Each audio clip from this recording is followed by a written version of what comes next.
बोल सच्चिदानंद आनंद कंद बाके बिहारी मुरलीधर महाराज की जय। सदगुरुदेव भगवान की। माँ सरस्वती को प्रणाम करता हूँ। माँ हाड़ौती के इस ऐतिहासिक अंचल इटावा के इस ऐतिहासिक काव्य समारोह में जो जलझुलनी एकादशी के उपलक्ष्य में वीर तेजाजी महाराज के नाम से जो मेला लगता है, मैं पहली बार इस प्रांगण में आपको कविता सुनाने के लिए आया हूं और उसके दो कारण हैं। एक हमारे भाई रिंकू सोनी जी, हमारी आदरणीय अध्यक्ष महोदया, दीपू भाई, दीपा जी, केवल मात्रा का अंतर है, एक दीपू सोनी और एक दीपा सेनी। पहले तो मैं समझ रहा था कि दोनों भाई बहन हैं, फिर मालूम पड़ा कि नहीं, ये तो जात भी दूसरी है।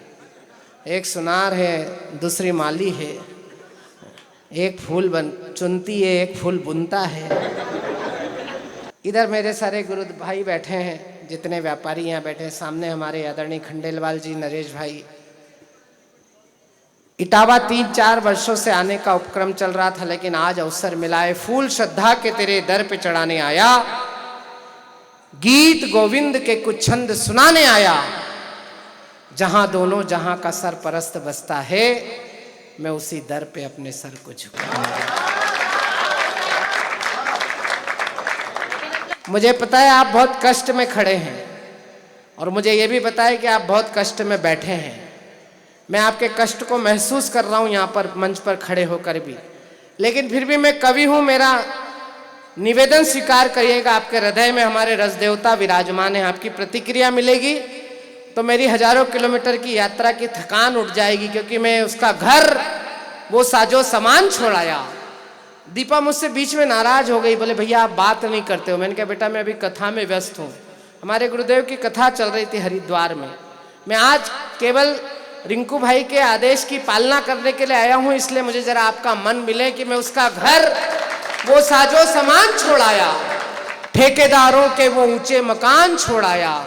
मुझे पता है तेरे दर पनाह मिलेगी मुझे, इसी यकी पे मैं दौलत जहां की छोड़ाया। तो बस आपका मन मिले, आपकी तालियां मिले। आपकी तालियों से एक कवि जिंदा रहेंगे, वरना हो सकता है एक आधी इसी कीचड़ में सनावा मिले। एक जो भाई साहब ने बीड़ी सुलगा ली है, हम एकादशी मना रहे, उनने बीड़ी सुलगा ली। बताओ, इनको ऐसा लग रहा है जैसे कृष्ण भगवान बीड़ी भी पीते थे। मैं यादव जरूर हूं, लेकिन मेरे खानदान में किसी ने भी गाय ढोर का चारा नहीं खाया है। मेरे परिवार में किसी ने भी सरकारी बंगले से टोटियां नहीं चुराई है। और अगली बात पहुंच जाए तो मुझे आपकी तालियां चाहिए। मुझे गाय के गोबर से दुर्गंध भी नहीं आती है।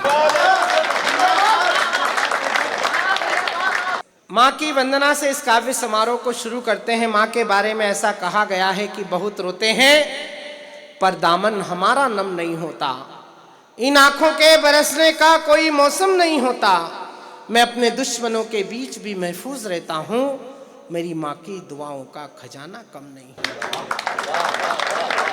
कल्पना करो, भारत में पैदा नहीं होते, युगांडा में पैदा होते तो कैसे दिखते? दक्षिण अफ्रीका में पैदा होते तो कौन तुमको देखता और किसको तुम देखते? इसलिए बांके बिहारी मुरलीधर भगवान श्री कृष्ण का धन्यवाद करो कि तुमको भारत में पैदा होने का अवसर मिला। और अगली बात पर खड़े हुए लोगों की भी तालियां चाहता हूं, मंच पर बैठे हुए लोगों का भी आशीर्वाद चाहता हूं। परमपिता परमात्मा को धन्यवाद दो कि हमको सनातन धर्म में पैदा होने का अवसर मिला। और अगली बात पे तो हर व्यक्ति ताली बजाएगा। कोरोना की 3 लहर आने के बाद भी सुनाने के लिए हम जिंदा रह गए, सुनने के लिए तुम जिंदा रह गए, इसलिए जरा एक बात। पाकिस्तान का इतना तनाव कुछ नहीं है। जब बिन लादेन पकड़ में नहीं आ रहा था अमेरिका के, तब हमने अमेरिका को कहा था कि हिंदुस्तान की पुलिस को जिम्मेदारी दे दे, 1.5 दिन में 2 आदमी एक साथ कबूल करेंगे कि हाँ मैं ही लादेन हूँ। ये कौशल हमारी पुलिस के पास है, ये चाहे तो कुछ भी कर सकती है। लेकिन भाई ने बहुत अच्छा सुनाया और उन्होंने कहा कि भारत और पाकिस्तान, ऐसा कुछ नहीं है। 1947 में ये देश का बंटवारा हुआ था, पाकिस्तान बनाया था मुसलमानों के लिए। फिर भी कुछ मुस्लिम भाई यहीं पर ही रुक गए। वो भाग्यशाली हैं जो यहाँ रुक गए। वो जूते खा रहे हैं जो वहाँ गए थे। क्या बात है, क्या बात है। मैं सिद्ध करूंगा, वो कर दूं तो फिर आपकी तालियां चाहिए। 79 सालों में उनका अब्दुल अभी भी कश्मीर में घुसता हुआ मारा जा रहा है और हिंदुस्तान में रहने वाला अब्दुल कलाम बनकर पूरी दुनिया में पुजा रहा है। ये हमारी ताकत है, ये हमारे सनातन की ताकत है, ये भारत के लोकतंत्र की ताकत है, ये भारतीयता की ताकत है। हमने हिंदू मुसलमान में भेद नहीं किया, लेकिन जब हिंदुस्तान के अंदर भारत मुर्दाबाद और पाकिस्तान जिंदाबाद सुनते हैं तो ये कहने का मन होता है कि गांधी के इस देश में भी वो समय अब आ गया है, गोलियों की भाषाओं से बात होनी चाहिए। लाड़ प्यार तो बहुत जता चुके हो इनसे, अब सीधे सीधे साफ साफ बात होनी चाहिए। चाणक्य के बेटे हो ये भूलते हो काहे साथी, चोटी में स्वाभिमान की गठान होनी चाहिए। इस पार रह के उस पार की जो जय बोले, उनसे दो दो हाथ मुलाकात होनी चाहिए। अभी हम एक दिन कवि सम्मेलन में गए तो मैं और एक बड़े कवि हमारे, तो हम दोनों गए तो मैंने कहा चलो आज मनोज के यहाँ चाय पीते हैं। मनोज के घर चाय पीने गए तो 2-3 बच्चे बाहर खेल रहे थे। एक छोरे का मुंह बायोलॉजिकल थोड़ा इससे मिल रहा था। तो मैंने अंदाजा लगाया, मैंने कहा यार ये हो ना हो मनोज का ही छोरा होगा, इतना उत्पात मचा रहा है। तो मैं अंदर गया तो मैंने इस पर बड़प्पन झाड़ा। मैंने कहा क्या मनोज तेरा बेटा बाहर खेल रहा है, फुटबॉल उछाल रहा है, कांच फूट जाएंगे। तो मनोज तो गुर्जर है, फुल कॉन्फिडेंस से इसने वहीं से झांक के देखा और कहा भाई साहब ये मेरा बेटा थोड़ी, ये तो मेरा भतीजा है। मैंने कहा तेरा बेटा कौन सा है? बोले मेरा बेटा तो वो है जो तुम्हारी गाड़ी की हवा निकाल रहा है।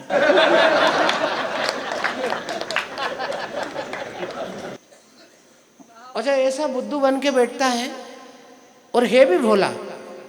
वो भोला क्या है, मतलब ज़्यादा ही भोला है। अभी हम दोनों जयपुर जा रहे थे कवि सम्मेलन में, तो कोटा में एसी एक्सप्रेस में चढ़े, तो B1 में चढ़ना था, तो वो B1 आगे निकल गया, तो हम जनरल में घुस गए। तो मैंने कहा चल अगले स्टेशन पे चेंज कर लेंगे। बोले भाई साहब मेरे से खड़ा नहीं रहा जा रहा है। मैंने कहा खड़ा होना क्या, वहाँ बैठ जाओ, 2-3 महिलाओं के पास जगह है। बोले यार महिलाओं के पास कैसे बैठूँ? मैंने कहा थोड़ी घर द्वार की बातचीत शुरू कर, बाल बच्चे की। महिलाएं तो भावुक है, तेरे को जगह दे देंगी। बोले भाई साहब मैं महिलाओं से बात नहीं कर सकता, तो मैं तो अपनी इकलौती पत्नी से इंटरकॉम पे बात करता हूँ। तो मैंने कहा महिलाओं से बात करने में क्या है, महिलाएं वैसे ही बहुत सरल हृदय की होती हैं, उनसे शादी ब्याह के बारे में पूछो, बाल बच्चों के बारे में पूछो, घर द्वार की कोई बात शुरू करो, अपने आप जगह मिल जाएगी। बड़ी हिम्मत करके गया और 2-3 माता बहनें बैठी हुई थी, उनसे कहा बहन जी नमस्ते। बोले नमस्ते। बोले आपके कितने बच्चे हैं? बोले 4। बोले शादी हो गई? जब इसका चप्पलीकरण हुआ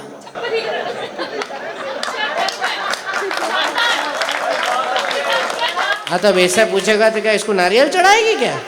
दिए हमने 4। मैंने क्या मनोज तूने ना के कटा दिया, तेरे को इतनी अकल नहीं, जब बच्चे हो गए तो शादी हो ही गई होगी ना। तो बोले क्या हुआ? मैंने कहा तेरा क्रम गलत है बेटा, पहले बच्चे थोड़ी, पहले शादी फिर बच्चे, ऐसे प्रश्न करना चाहिए। बोले अच्छा ऐसे करना है? बोले हाँ। मैंने कहा ढंग से करना। अब आगे फिर गया, बोले बहन जी नमस्ते। बोले नमस्ते। बोले आपकी शादी हो गई? बोले नहीं। बोले फिर कितने बच्चे हैं? हमारे ज़माने में भी ऐसा नहीं होता था जैसा आजकल हो रहा है।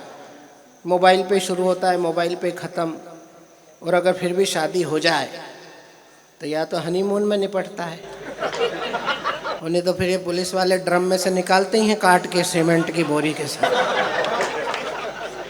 अच्छा मोदी जी के आने के बाद तो प्यार भी हाईटेक हो गया है। मोदी जी ने सारा काम ऑनलाइन कर दिया। अच्छा उनको तो कुछ करना ही नहीं है, उनको तो ऑनलाइन करना है, उन्होंने तो ऑनलाइन करके छोड़ दिया। अब उनको क्या मालूम कि हम ऑफलाइन वाले कितने संकट में हैं। मोदी जी के बाद प्रेम भी ऑनलाइन हो गया। मंडे को मन चला और मन चली का मेल हुआ, ट्यूसडे को ट्यूनिंग में हुई तकरार है, वेडनेसडे को चैटिंग हुई, थर्सडे को डेटिंग हुई, फ्राइडे को माल संस्कृति में खोया प्यार है। ना ही कोई नैन लड़े, ना ही प्रेम पत्र पढ़े, ना ही इजहार इकरार इनकार है। सैटरडे को रेकिंग हुई, संडे को ब्रेकिंग हुई, वीकेंड की क्लोजिंग में खत्म हुआ।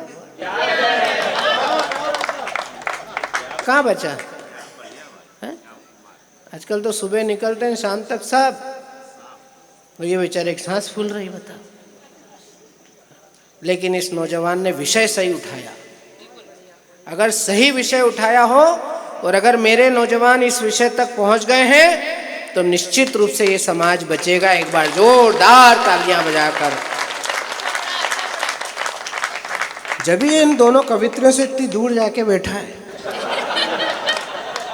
हाँ, नहीं तो इस उम्र के कवि कवित्रियों के पास घुसने की सोचते हैं, कहीं से जगह मिल जाए तो। लेकिन मेरे को लगा कि लड़का अच्छा है, अनुशासित भी है, लेकिन बेटा तू सांस का इलाज जरूर कर। हाँ।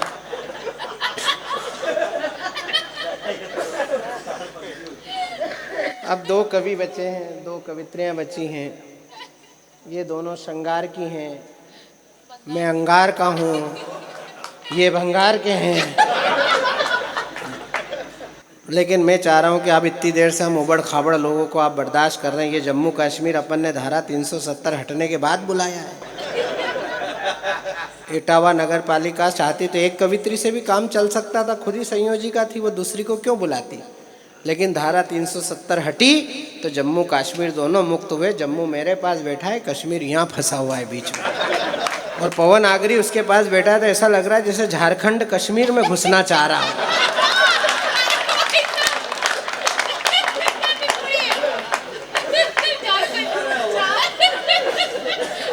अच्छा, दोनों बीच में ऐसे बैठे जैसे राधा कृष्ण बैठे। हाँ,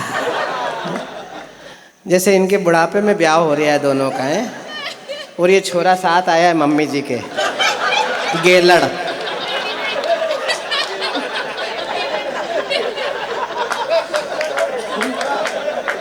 क्या बैंड है पूरा, बता। मैं उधर बैठे ही हूँ, लड़की का लूटा पिटा बाप। ये ननंद भाई सा है, दरवाजा रोकेंगे।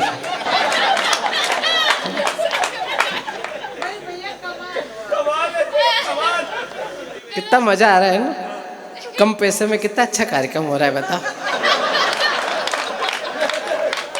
कितनी भाग्यशाली चेयरमैन। आहा, और इनको जो ब्याह है रिंकू, वो तो और ही सौभाग्यशाली है। वाह, मोदी जी ने इसीलिए करके नहीं रखी। अभी मुझे एक बार राहुल गांधी मिल गए दिल्ली में, बोले क्या करूं, मैं प्रधानमंत्री बनना चाहता हूं। मैंने बोला भैया 10-15 साल ये मोदी जी सांस नहीं लेने देंगे। तो बोले फिर, वो मैंने कहा ये हटेगा तो मोटा भाई आ रहा है, 10-1 साल वो रांधेगा, और वो हटेगा तो बाबा जी बैठ ही गया है बुलडोजर पे। वो कोई कंडे थापने आया है क्या?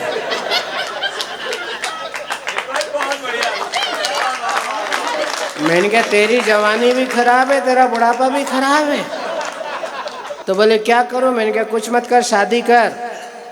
बोले शादी से क्या होता है? मैंने कहा हमारे यहाँ पत्नी के भाग्य से भी चेयरमैनशिप मिलती है। उंगली यहीं रखूंगी, ताली बजाओगे? अच्छा, हम भी जो सब घूम रहे हैं सब पत्नी के भाग्य से घूम रहे हैं, और तुम भी जो कीचड़ में बैठ के कमल खिला रहे हो ये भी पत्नी का ही भाग्य है। कोरोना में सबसे कम नुकसान भारत का हुआ।